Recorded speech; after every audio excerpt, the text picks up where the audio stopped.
Good morning and welcome back to the Closers Inner Circle podcast with your host, Denise Griffitts and Ben Gay III. Last week, we continued our exploration of Ben's incredible journey, focusing on the wisdom encapsulated in his renowned The Closers book series. We talk about those books a lot. And if you missed our last couple of conversations, be sure to go back and listen as Ben shared his amazing sales history, including his time as the youngest president of a major direct sales company and his experiences mentoring at San Quentin State Penitentiary. And I have to tell on myself, I managed to completely blank out at one point. We call them brain farts when I was trying to recall a really famous name, and I couldn't dredge it out of my very messy mind for love or money. I mean, who in the world forgets the name Charles Manson? Me, I did. So we were planning on opening up the closers part two again this week when Ben floored me at the very last moment by telling a tiny bit of a very important story in his history. And I am calling that the down to my last nickel but never down and out story. And according to the story that he started to share with our podcast last week, he arrived in Placerville, California, which is where he is now, lives there, with an incredibly humble beginning, driving a loaned vehicle and possessing literally just one nickel in his pocket. And this moment represented the absolute worst of his financial circumstances. Now, did he stay there? No, he did not stay broke. So, from this incredibly challenging starting point, Ben Gay III would go on to become a famous sales expert, author of the Closers book series, an internationally recognized sales training authority, an author whose books have sold well over 10 million copies, and just as importantly, my co host on this show every Wednesday. Ben, good morning. Good morning to you. Great to hear your voice. I'm so glad the holidays are over and we can get back to our Wednesday conversations. I miss those. Me too. As you know, Wednesdays I take out the garbage early in the morning if I'm in town, and then I look forward to washing my hands and running to the office to hook up with you. And it's always a pleasure. And I've met over the phone, Zoom, whatever, many of our listeners, and they seem to enjoy the shows and they love you and your voice. When my voice is like this, all raspy and, I'm worried about it, that makes me feel better because now I can talk. I don't have to. I get, oh, I sound terrible. Ah, never mind. Yeah, so thank you for that. I appreciate that. Let's go back to the great, and we were just talking in the virtual green room about the Carquinez Bridge. I mean, to this day, I will tell you, I am directionally impaired to a woeful degree. Listen, I get lost in my own neighborhood. Have Yep. done 3 streets wide, 3 streets deep. I have gone past my own house. I get lost in the grocery store. If they move the toilet paper to now where the diapers are, I'm like, somebody help me. I don't know where anything is. One time I was trying to go to my little grocery store, and I love this little store. I couldn't find it. I wound up way in the back roads. Now, this used to be all, plantation ground. It was farmland, and they started mowing it down and putting up houses. But I couldn't find my road. They moved the horse trailer. I was lost for half Oh an hour. yeah. I was The yellow completely lost. truck. Yeah. Yeah. And now Yeah. there's a house here, and I finally figured out it's a house I need to be looking for, not the yellow horse trailer. But I was lost for a while. And I blame it on the Carquinez Strait. Anytime we went somewhere that my father was driving and my mother was a passenger, she'd say, "We're on that damn Carquinez Strait Bridge again. We're not supposed to be here." So I blame it on that. So anyway, tell us, let's pick up where you left off because I mean you trolled on into Placerville with literally a nickel. And I think it was when you had just come off the Carquinez Bridge and had to Yeah, pay the toll. I don't know what it is now, but then it was 45 cents because I had 50 cents on me when I drove out of Marin County in my borrowed Mercury Bobcat. And that's what you got if you couldn't afford a used Volkswagen. I guess, but it was lent to me by a guy from whom I had bought over 300 cars. But when I was down to my last few pennies and being ridden out of town on a rail, he lent me his demonstrator Mercury Bobcat. And that's what I drove out of town in. So I had 50 cents in my pocket. I'm headed to Placerville. I had never driven to Placerville before. I'd flown into it to do some sales meetings and so on, but I'd never driven from Marin to Placerville. It's north going up towards Lake Tahoe. And I didn't know about the Carquinez Bridge. I didn't know there was a Carquinez Bridge, never mind that it was a toll bridge. So I pull up to the sign, and the toll was then, this is 1976, I think, was 45 cents. So I gave them 45 of my last 50 cents, drove out of the toll booth with a nickel in my pocket, and finished my trip to Placerville.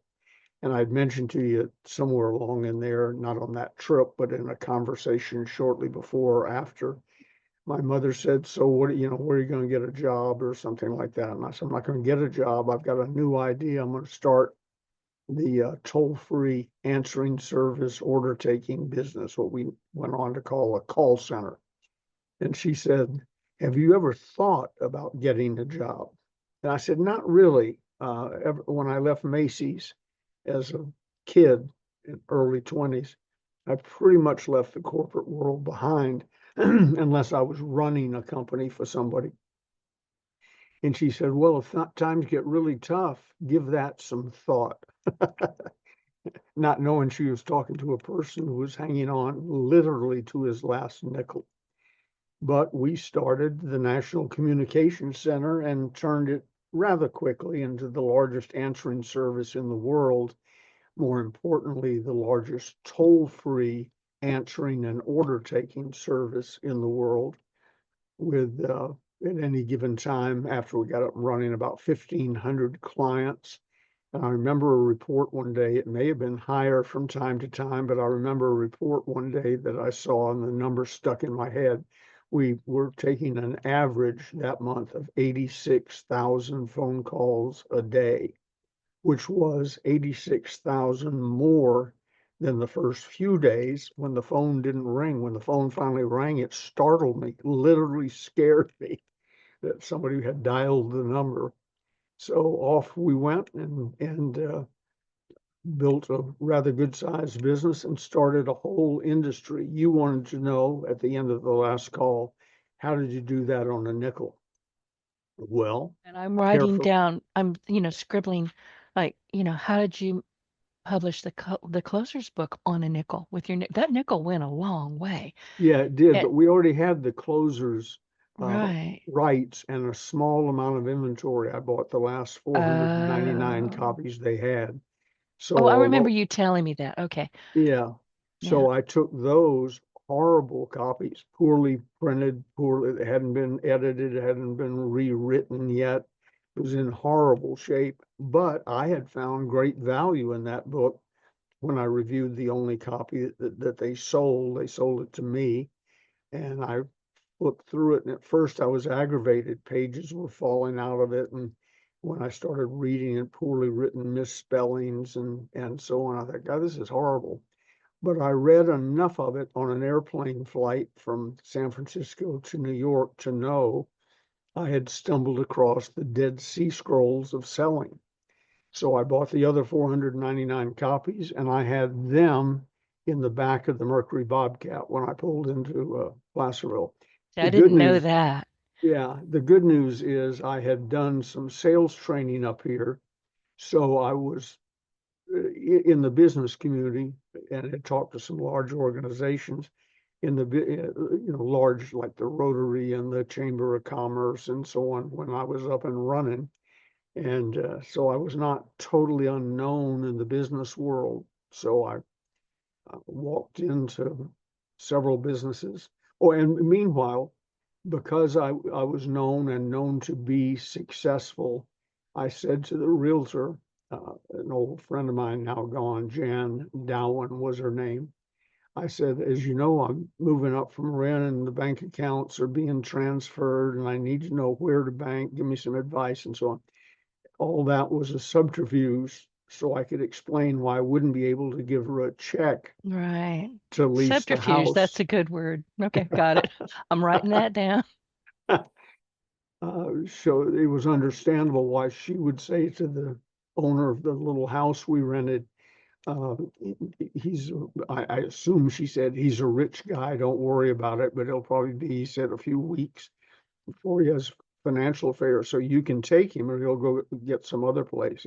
Apparently the guy said, no, no, rent it to him.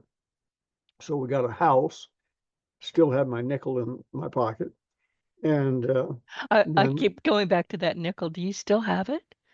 I See, don't, I but would I have kept it for framed a it. long time. But one Uh, day doing a training class, the nickel came up several times, and I, in a fit of something, said, "Well, I'll tell you what. The first person who learns all the scripts word for word, I'll give him or her the nickel."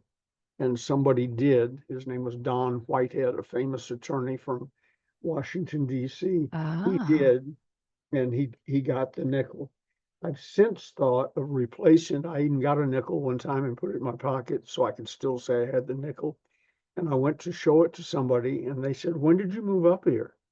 And I said, 1976. And he said, "So the nickel would have to be dated 76 or earlier." And I said, "Yeah." And he said, "Well, this nickel's 1980 or whatever." So I got caught trying to yes. replace the nickel. So I You know didn't think it out. yeah, I don't, yeah, I hadn't gotten that far in the story yet. So I don't have the nickel anymore, but I sort of wish I did. And that got us our, under the same story through the same realtor, that got us our first office. The phone company didn't have the lines up here yet, but by law, if I wanted toll-free lines, even lines, cables, they had to put them in. So for the next week or 10 days, I watched big rolls of cables working their way up the freeway from uh, Sacramento.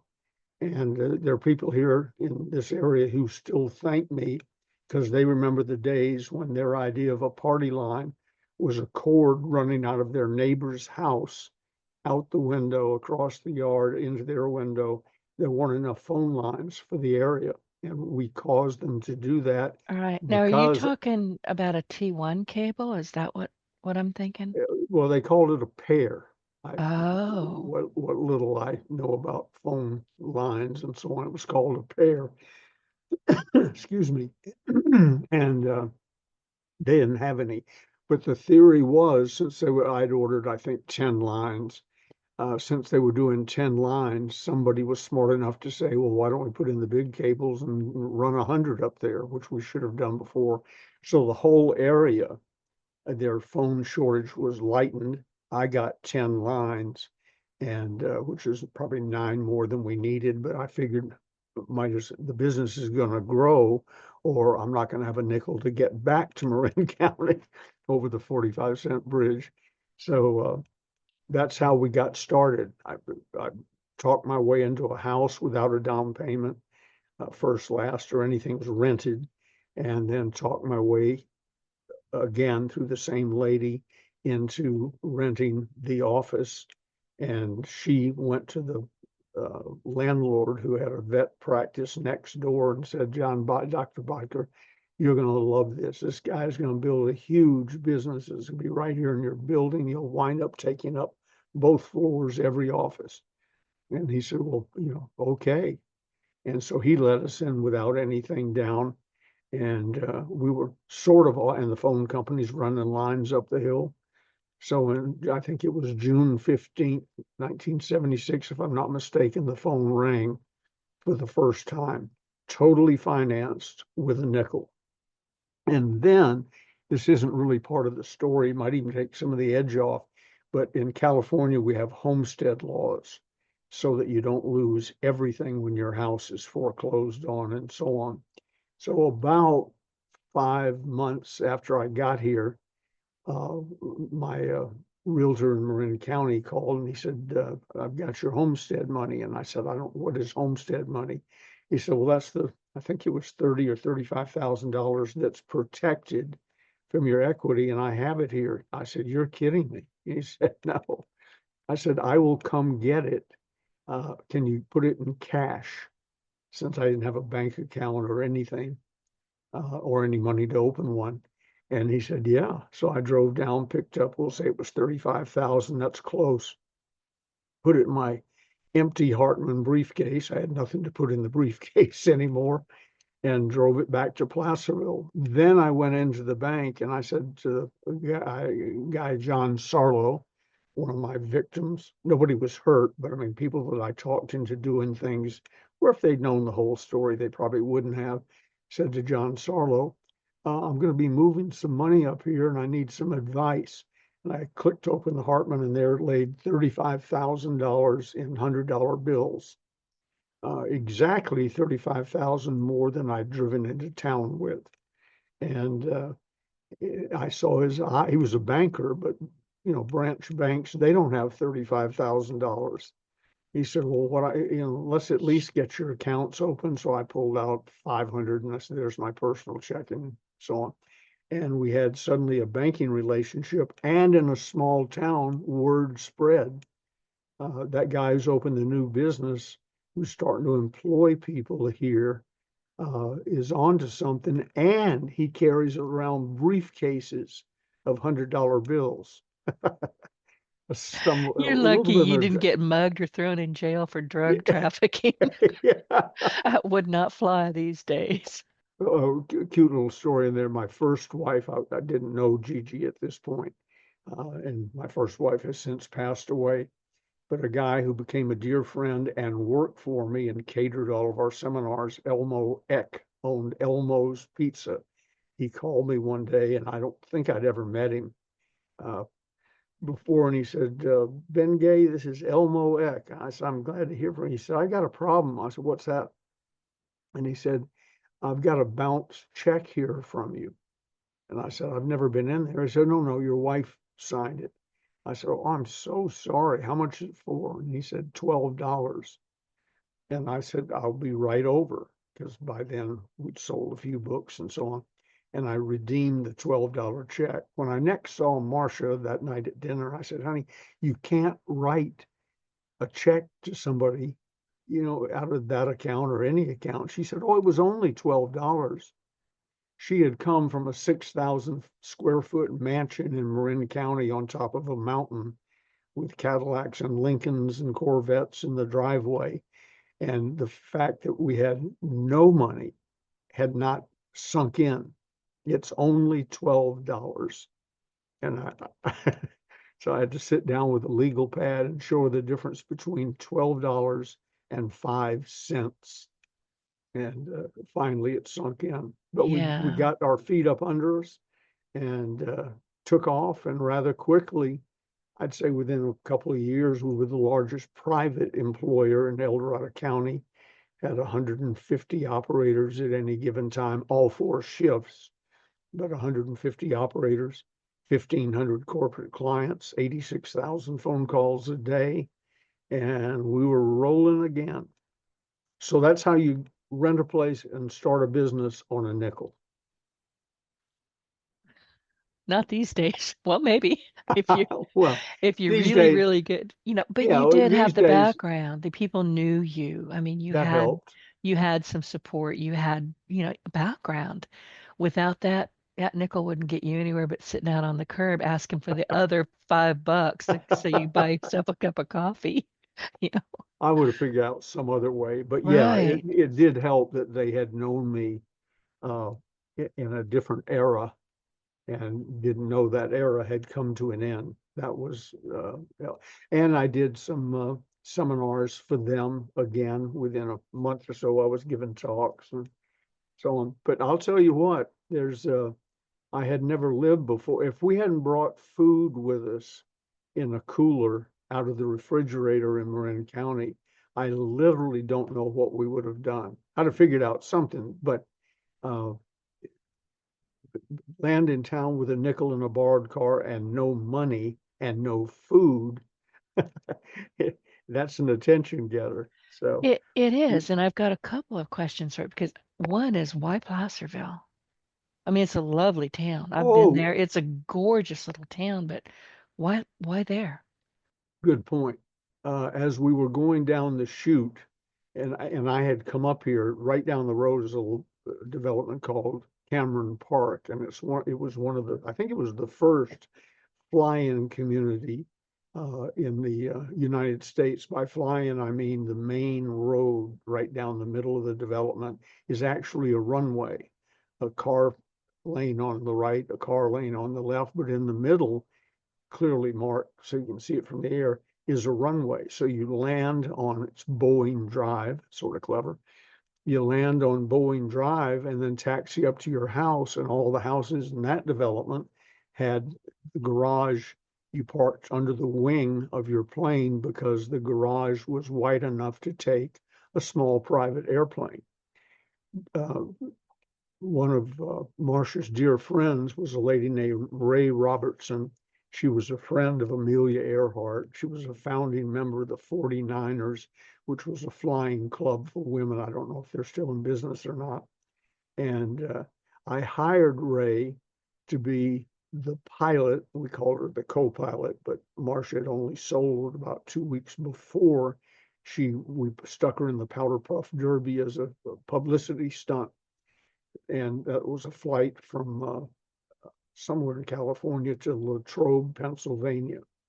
And she mentioned after, and bought her a plane. Uh, she mentioned somewhere along the way, do you know that I really, at that, in this conversation, I haven't soloed yet? And I said, that's the reason I hired this lady, Ray Robertson. And so Ray, who had been in, I think, every Powder Puff Derby up until that time, was her co-pilot. Mainly, she was the lady who kept her from getting killed. And they entered and they fell in love. They became the closest buddies. I had done a seminar up here, saw the fly-in community, and Marcia and Ray were always looking places to fly for lunch. You know, when you got a pilot's license and you love to fly, you do stuff like that. And I said, well, I got a great place for you. Fly up to Cameron Park, and they've got restaurants up there, and see if you see what you think. And Ray, it's a fly-in community. She'd never heard of a fly-in community. So they flew up, had lunch.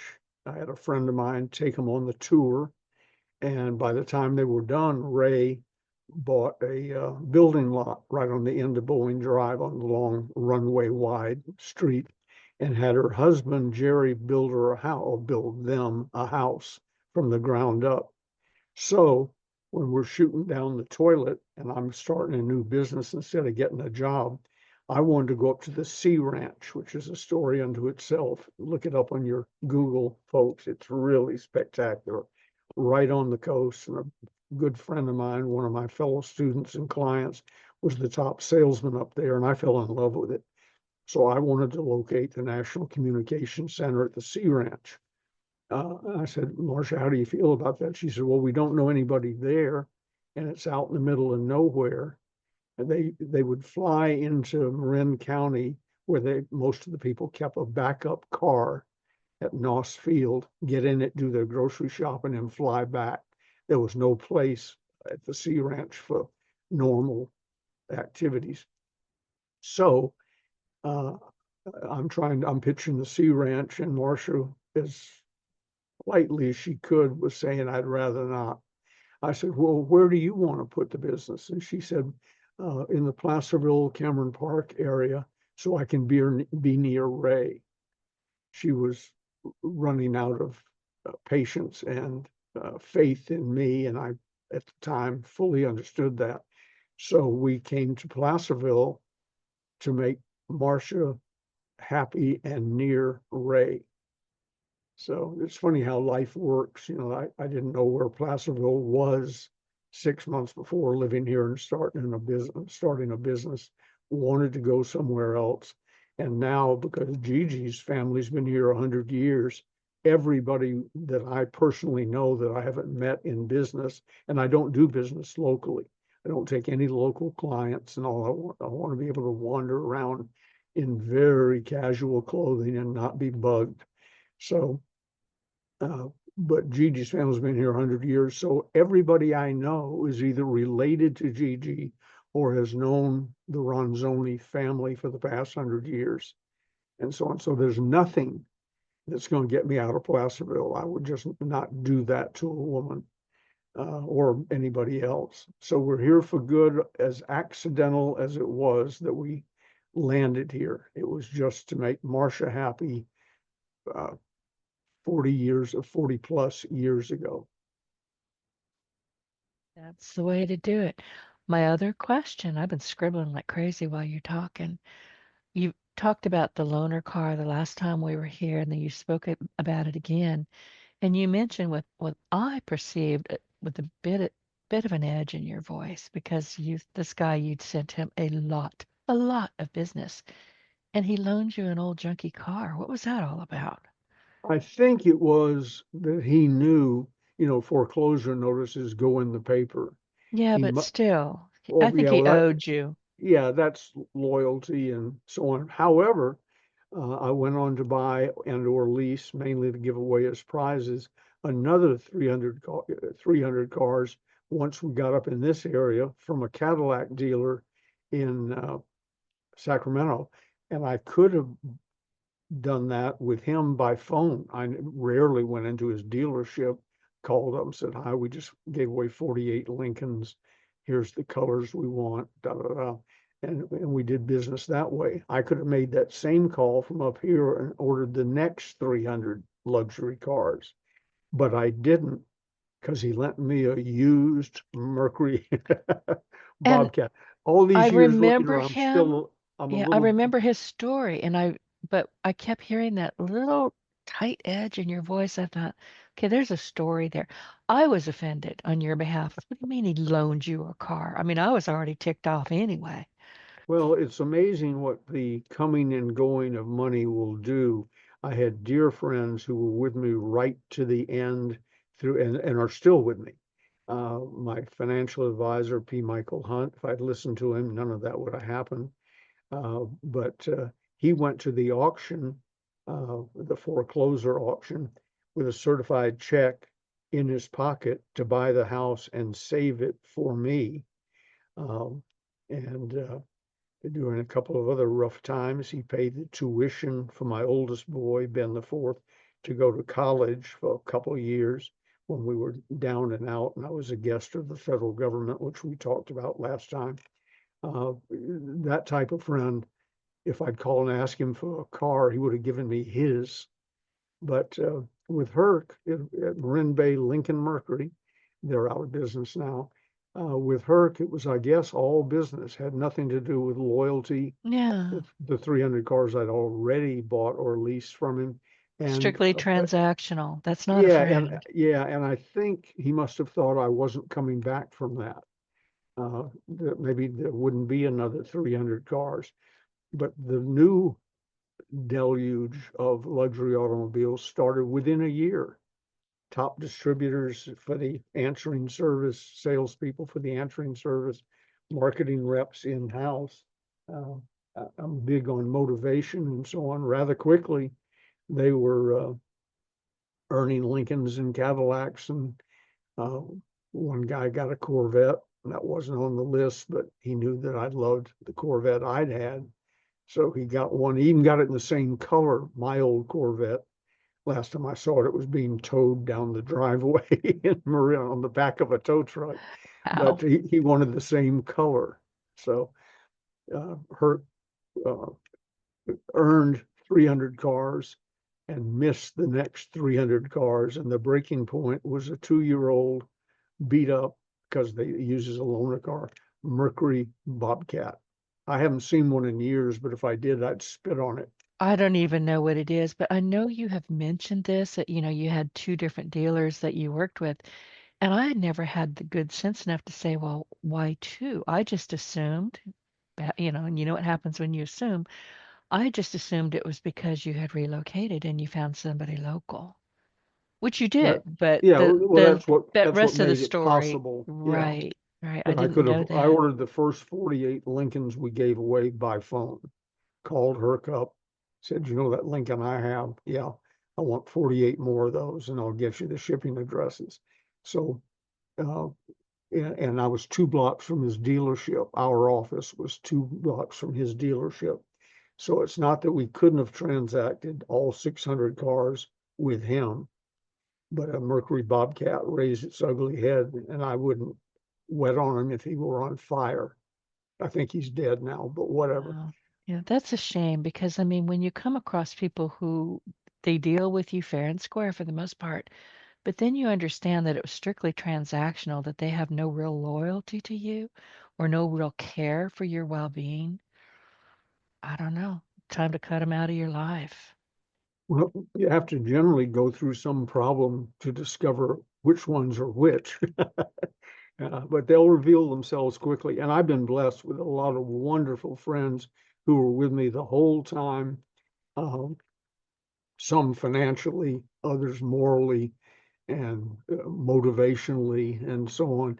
Uh, One of my dear friends and early mentors, Merle Frazier, um, called me up one day, and I don't, somehow he'd gotten word that I was not at the peak of my game, and was perhaps a little depressed and owed a lot of money to people because I didn't go bankrupt, so I still had debts.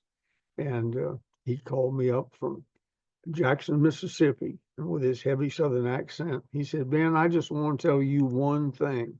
I said, "What's that?" He said, "They can't eat you."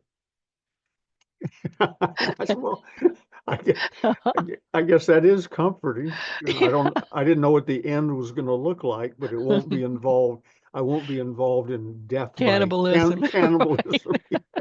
See, at Mississippi, I'm thinking big old iron cooking pot, Yeah, squirrels, you but got to get that broth going. yeah, that call really put it in perspective. They can't eat you, and so that helped almost as much as P. Michael Hunt trying to save the house and paying for some other things, and uh, so on. And uh, as the business started growing, you know, you need money to make things grow, and if you start out with nothing, uh, cash flow is a problem. I had a partner named Sam Mayo.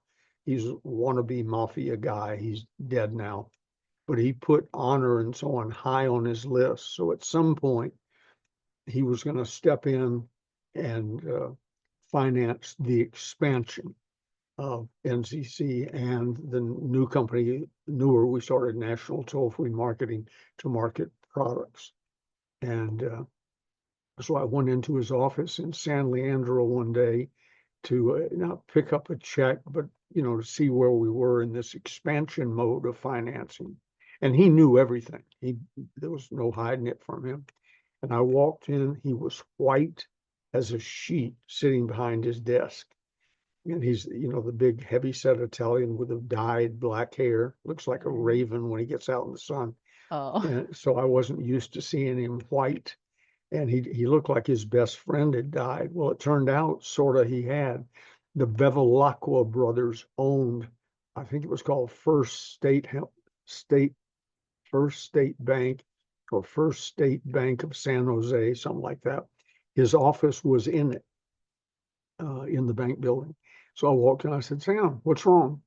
He said, "The bank bounced." And I said, "Well, I'm sure that, you know the Bevilacqua brothers, just go down and explain it to him." I thought that he was talking about he bounced a check.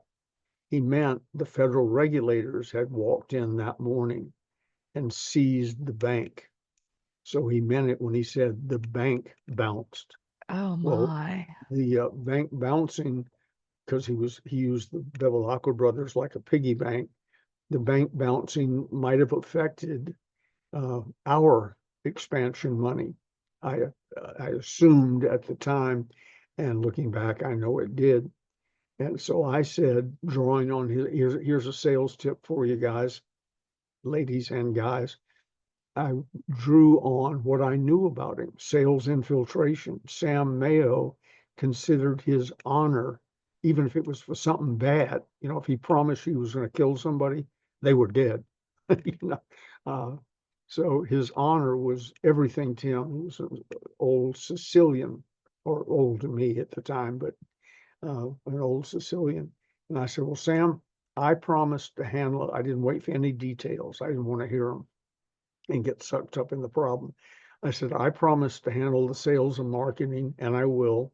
And you promise to handle the financing for expansion, and I know you will. So I'll let you get back to work. Shook his hand and walked out, leaving him with his promise and what I knew about him. And I don't think we ever discussed, if we did, I forgot the details, but he replaced the money he was going to get from the Bevilacqua Bounce Bank with other money that he rounded up somehow and financed the expansion of the National Communication Center and National Toll-Free Marketing. So we had a Not couple of, often speechless, but that story just has me going, well, wow. it was a couple of near-death experiences back to back within a year. Yeah. Yeah. And one I bluffed my way through, and the other one I called him on his promise. And when I left, that was the only thing I had going. His honor and his promise. I had no idea how he was going to solve the problem. As I went down the elevator, the building was swarming with people. They don't carry signs, but you know feds when you see them. They, the federales were all over that bank, 4 or 5 floors of it. You couldn't look in any direction without seeing a dark suit and a cheap briefcase. And so that part of our life, or Sam's life especially, was over. He had to start making money, not just promising the Bevilacqua brothers. I haven't said their name in years, but I remembered it just because it was an unusual name to me. The Bevilacqua brothers, or whomever, bailed Sam out, kept his honor, and kept the business going. We could have stayed small forever, but I wanted to turn it into a big deal, which we did, but we had to get additional funding to do that. And that requires selling. Every story, it may not sound like it, but every story that I tell has to do with sales skills. They all go back to sales skills, most of which is written in the closers 1, 2, 3, 4, 5, or 6. And yeah, it is just crucial. People say, I'm not in selling. I'd never be a salesperson. Well, then you probably aren't going to go very far in your life. You can be an engineer and very successful, but you've got to be an engineer who knows how to sell yourself, your talents, your whatever, whether it comes to you naturally or whether you had to learn the skill. The successful people among us have the ability to sell products, services, and themselves. So, Themselves, like you did with Sam. I mean, yeah, you believed in him, he believed in you, and off you went. a good point. He never questioned whether we should go forward or not. Right. I That's what I think, took from what you just said. I yeah, I I didn't think hear an argument from him like, "Oh, Ben, I'm so sorry, but I have to bail out of this. I've got trouble." yeah, that would have been a not illogical reaction to the situation, but he believed in me. The business had already proven itself, wasn't huge yet, but the concept had proven itself. And without any significant advertising, just word of mouth, we had built up several hundreds of clients. And as I said, we were off and running, became the largest Yellow Page advertiser in the world. Oh, you'll love the Yellow Page ad, whether it was a full page and a small one or a half page or a quarter page, the copy remained the same. And the headline was, and it, they run in categories. So in the Yellow Pages, if you have an answering service and that's what you're advertising, you're on in the advertising, the answering service section of the Yellow Pages, if they still have one, but that's where you are. So my headline in that ad was, I hate answering services, exclamation mark, which was, And listen, I do. I yeah, still of hate course you them. do. You know, if Of I get course and you now, of course, you're going to get the recording and press one, press one for English, press two for Spanish, which still ticks me off. But I hate them all. And honestly, you know, they say, oh, this call might be recorded. Yeah, well, listen to this, and off I go. I have a good time just yelling and screaming, and I get all my angst out and then I go, "Hi, how are you? Can you help me?" With somebody, a real life person. Then I put on my Denise voice, but before that, I sound like a shrew. This just opened up a small Yellow Pages, which is another story. This is just a business Yellow Pages that I got the other day, beginning to end, including the covers, 74 pages. It's like I have magazines bigger than this, but after I said I don't know if they still have it, I opened it up to answering services. Under answering bureaus, there's one, the Motherlode answering service. I happen to know the people who run it. It has an 800 number in it and an operator number, which I invented. So I've never discussed that with them, but that's interesting. And then it says answering services. And beneath that, it says see answering bureaus, which takes you back to the one I just told you about. So they have two headlines, answering bureaus, answering services, and grand total one ad. And the reason is I hate answering services struck a chord, Yeah. and we did it better. Everybody in those days, hey, but in the answering services defense, picture a telephone operator, switchboard operator in those days. Our days, they sat in a comfortable chair and the computer decided who got the next call. And it didn't make any difference what number they dialed, they rang on the phone of the next available operator or the one who's been off the phone the longest. Back in the early days, the business I replaced, picture a lady sitting at a switchboard and she's got 70, that's 70 plugs in front of her and holes. And when the phone rings, she plugs it in one. And of course, she has her headset on. And now she begins dealing with that thing. It is in theory possible that all 70 could ring at the same time on her board, and nobody else can deal with them if they're on her board.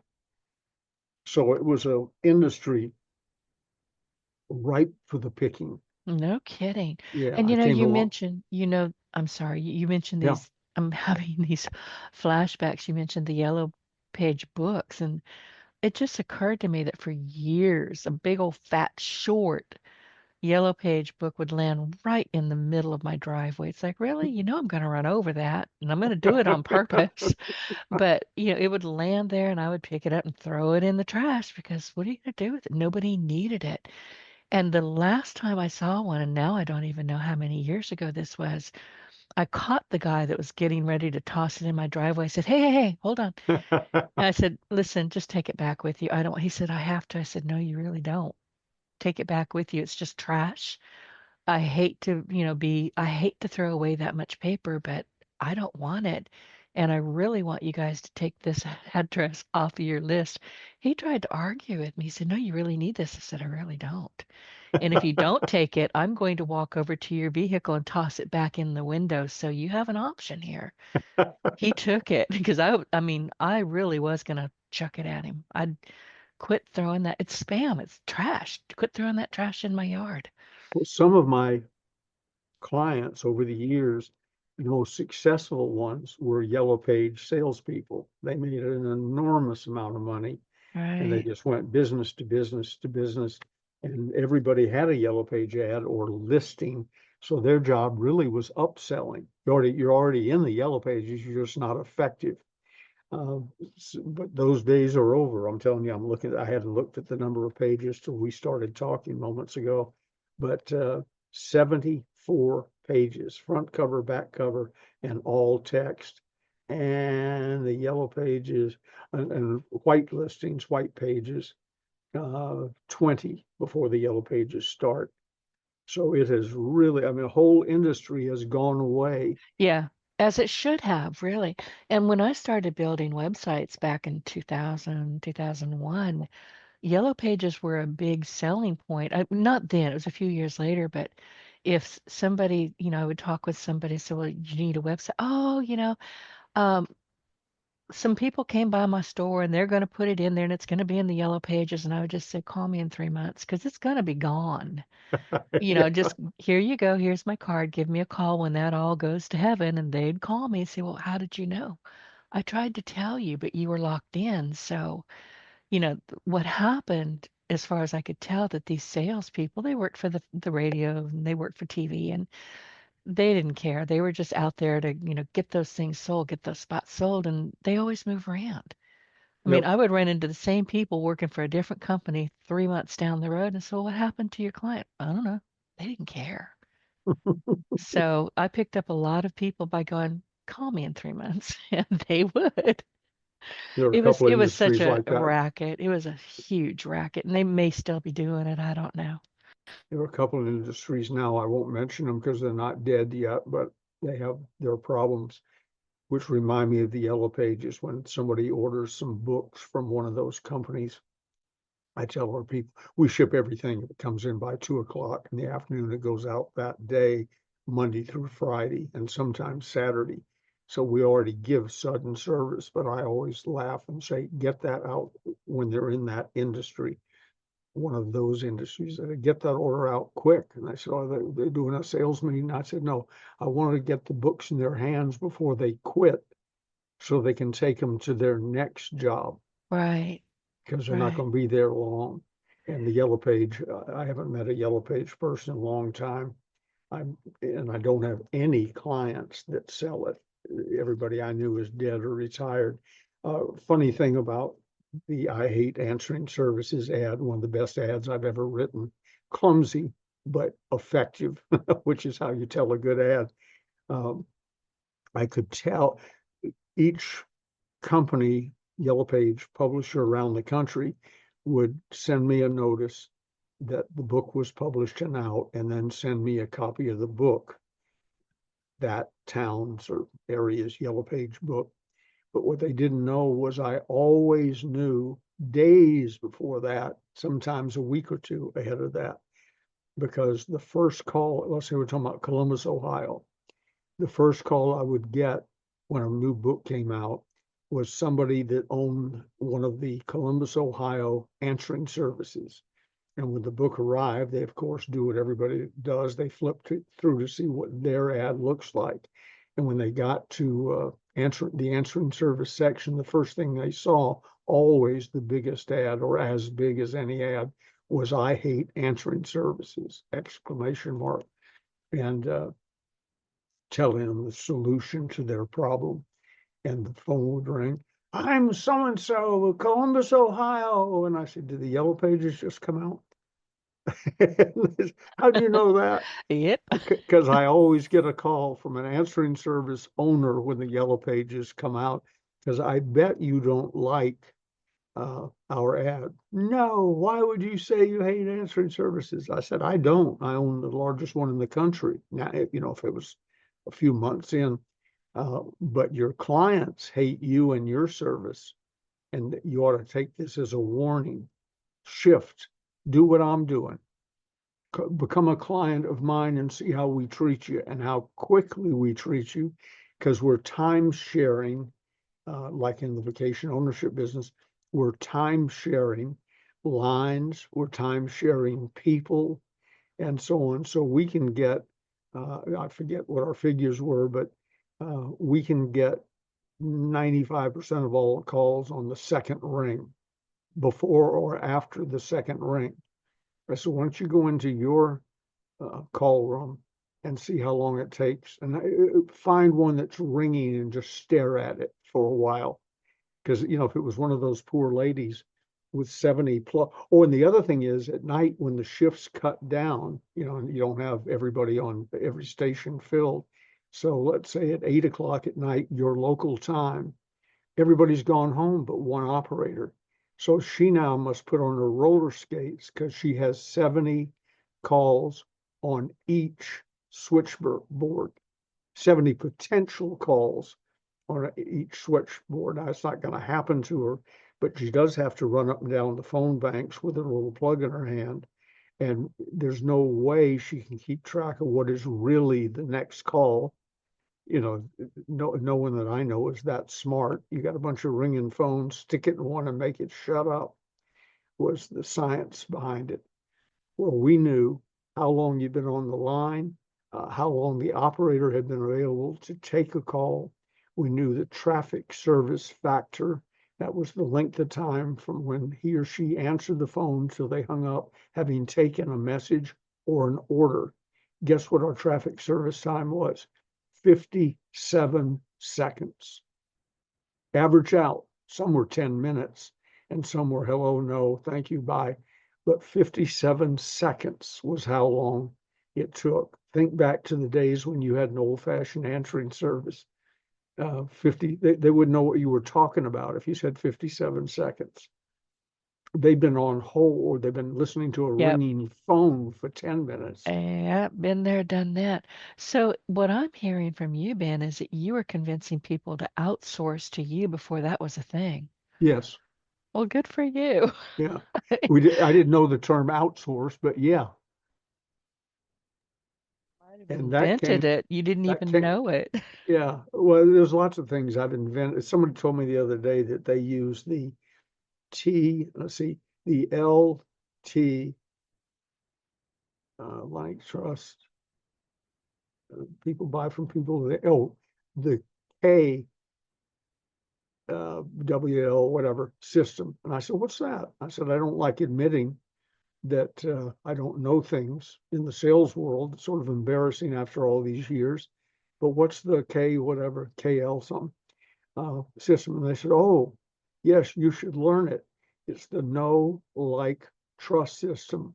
And I started laughing. Hated. Uh, That was that, your thing. that was me 40 some odd years ago.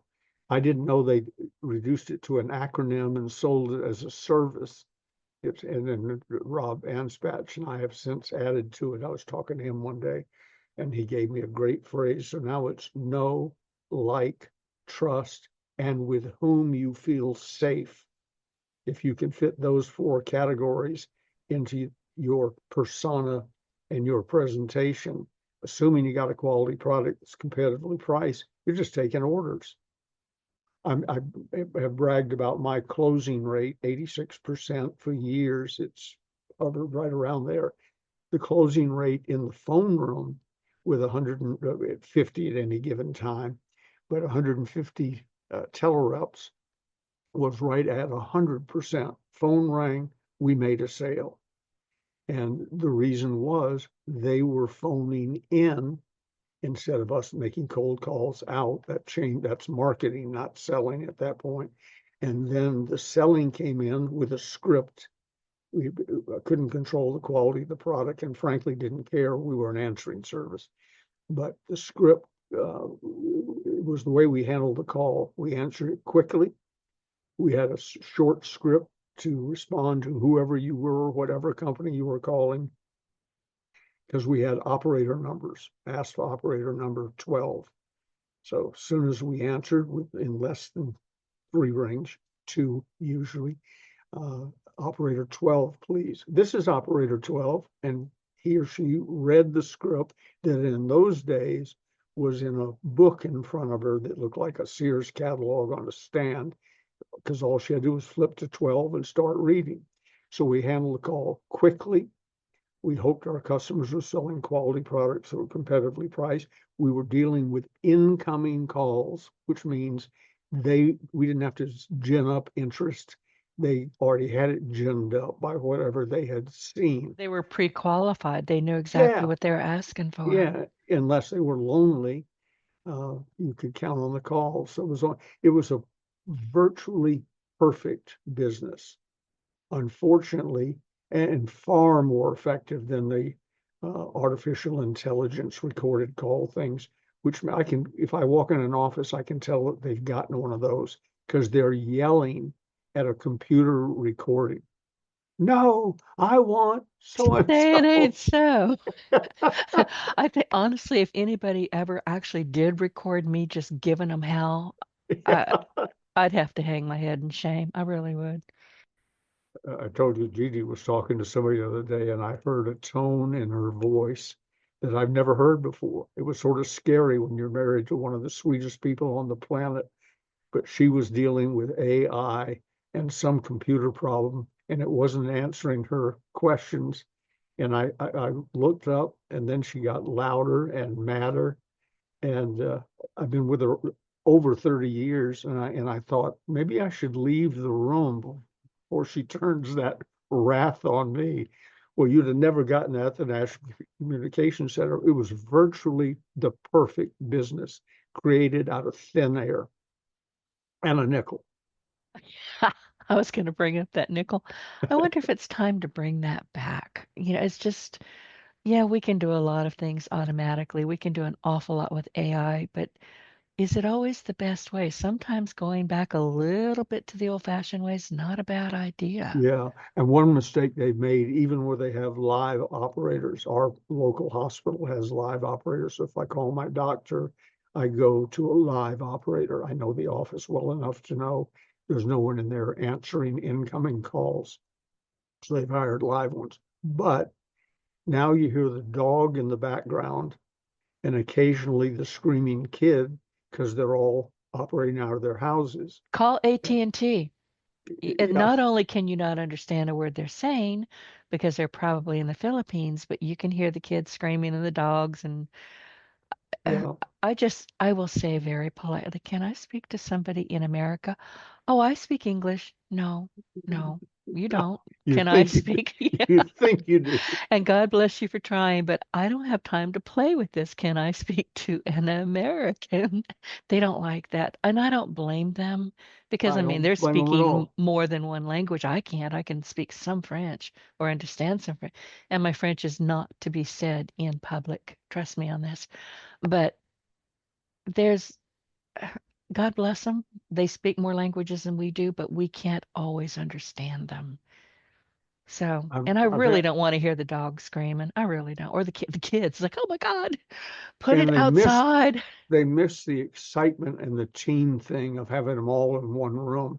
They had cubes, so you weren't listening directly to the person next to you, but you were sitting, you could reach out on either side of you and touch your fellow telerep, or stick your hand over the divider and there's somebody over there too. They were all together. There was nothing, Denise, more exciting than being in our phone room uh, here in this area at oh 6, 5, 6, 7 o'clock, because 80% of the people live on the mid to east coast, 12% live in California. So they got up and started checking for messages or ordering things or whatever, East Coast time to start with. And then it was like a wave that came across the country. So I would walk into the phone room at 5 in the morning, let's say, and very quiet, and people talking about what they did last night. And then all of a sudden, it's like being in a casino when somebody hits the jackpot. All the phones would light up, the voices would come in, and it stayed that way nonstop for 12, 13, 14 hours.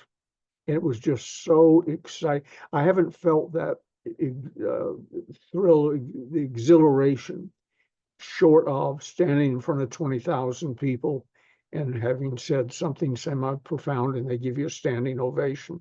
That still puts the hair in a positive way on the back of my neck up.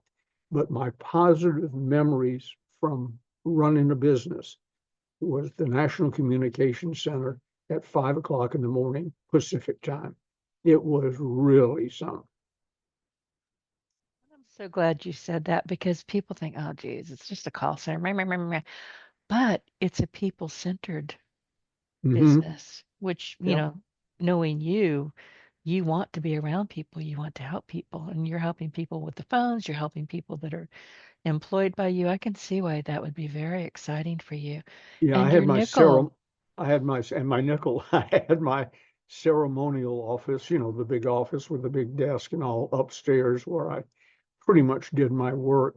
But I also had a desk right in the middle of the call center, totally surrounded by operators. And when I when I wanted to take a break, my idea of a break was to go down to the control room and sit there in the middle of them. And sometimes take some calls. I like doing that too. But I could learn more from listening to everybody than talking to one person on the phone. Sense. We are out of time. I don't know how we do this. We always just keep on going and going, and then I'm like, ugh, we have to end this. I know, Ben, that you've got a notepad full of questions that people send you after each episode. So next week, should we answer as many of those as we can? Absolutely. And we will, Find the closer's books, and that's important. yeah, we will definitely do that. Oh, in my quick little commercial for today, I sent out a thing on constant contact or whatever. I've got some openings in my mentoring division wherein I teach people or help people like Dr. Napoleon Hill helped me the last 2.5 years of his life. So if you're interested or couldn't get in before because we didn't have any openings, the first of the year created some. So shoot me an email at B as in Ben, F as in Frank, G as in gay, 3, BFG3, that's the numeral, at directcon, directcon.net. And just in the subject line, you don't have to send me any message, just write personal mentoring. And I will send you back without cost or obligation a letter explaining how I work with people, a registration form if you read the letter and want to go forward, and we can work together. And I'm not going to limit it to a number, but I'm just saying I got some openings. So if that's of That, interest to you, reach out. yeah. I had made a note to ask you about that because I got that same email.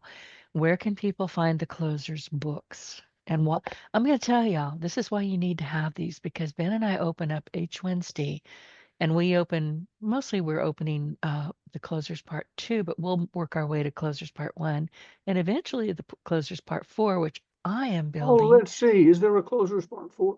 I Not forget. yet. They're like, don't be mean to me. I'm going to talk to your wife.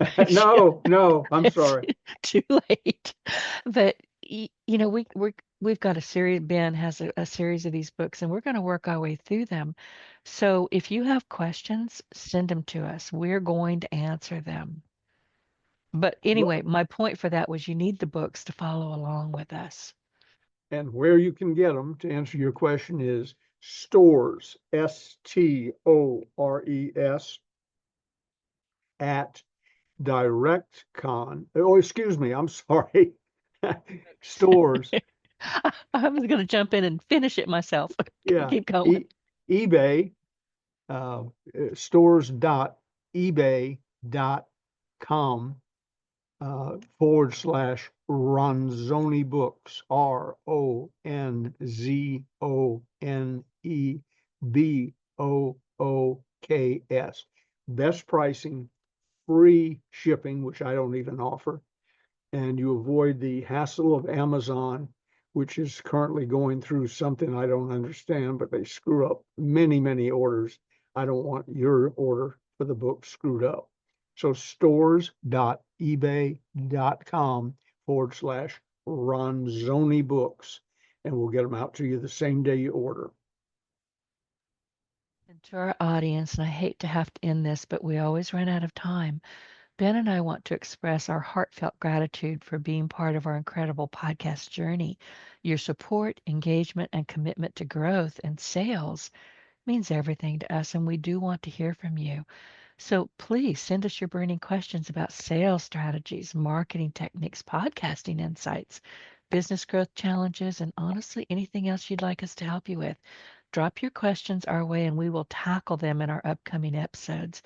And we are looking forward to connecting with you next Wednesday. Ben, thank you. You have Thank made my day. You and your nickel. I'm never going to get over that nickel. I'll try and find it. I'll call Don Whitehead's widow and ask if he had it on a wall somewhere. I'll buy it back. There you go. You have a wonderful You day. never know. It might still be out there. All right. Well, listen, everybody. Thank you. Thank you, Ben. Thank you.